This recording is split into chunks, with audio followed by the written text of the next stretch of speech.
二货，那个火锅底料都像皮鞭蘸碘伏，越打越消毒。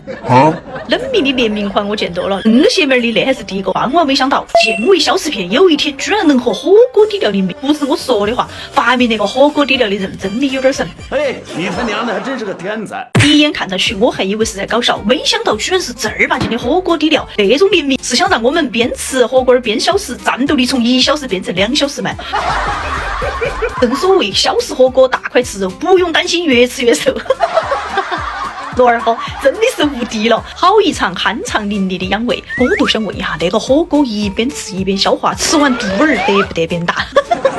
关键它还很人性化，3种不同的口味都是一样的价，单圈番茄和牛油麻辣，1个星期天天吃，肠胃都不用害怕啊！对，像我那种火锅资深爱好者，都算是死巴巴都必须要买2包回来告一下，看看消食火锅到底值不值票价。吃过的朋友赶紧到评论区来说一说，那个火锅底料到底划不划得中？